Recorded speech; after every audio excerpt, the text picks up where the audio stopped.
LinkedIn is cringe because it's trying to force you to see your layoff as a moment of growth and happiness instead of what it actually is in that moment. Your layoff is a disruption to your life, your income, it's a disruption to your identity, it's a literal trauma, and yet somehow you're supposed to package this into a gross positive LinkedIn post. Here's the part that doesn't get said.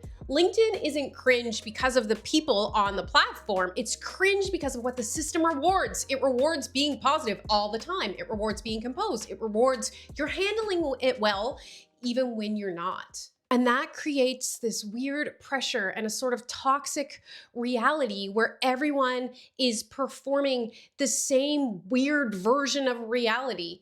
You lose your job, and instead of saying what actually happened or how you really felt, you say what you have to say, what feels safe to say.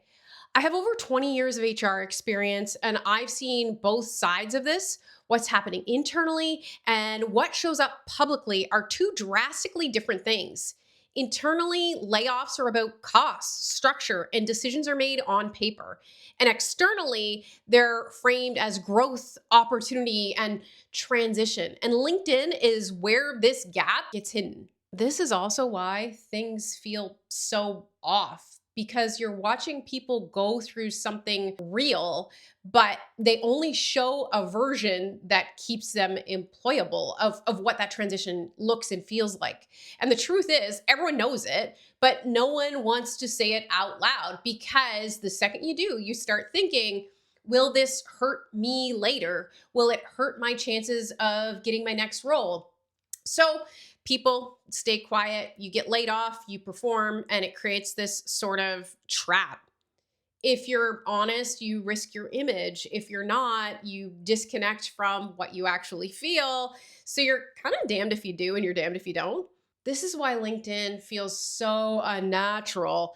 It's not built for reality, it's built for risk management.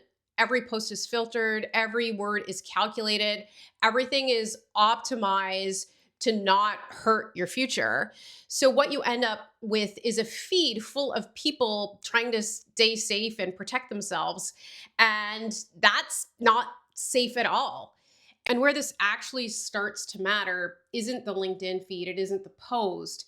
It's what happens behind the scenes because while you're trying to look okay, you're also dealing with decisions that affect your money, your timeline, your next move, your literal life. And most people are not prepared for that moment.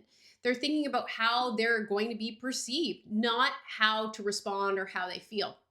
So they default, they sign the severance offer quickly, they accept what's given, not because it's the best option, but because they're overwhelmed and they're so tired from trying to stay composed all the time.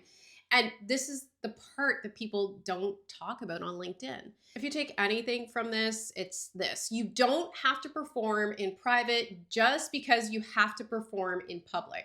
You can play the LinkedIn game if you want, but behind the scenes, you need to be clear, direct, and strategic. So I put together a severance response kit. It's just the language, what to say, how to respond. So you're not figuring it out in real time and in panic mode. No emotion, no guesswork, just clarity when it actually matters. Because the LinkedIn post doesn't change your severance or financial outcome. Your response to that offer does. The reality is simple. LinkedIn is cringe because corporate is cringe, and corporate only works if you don't question it. And I'm telling you this clearly. This is a power dynamic. So if you're in this situation, slow down. Don't rush decisions just to stay composed.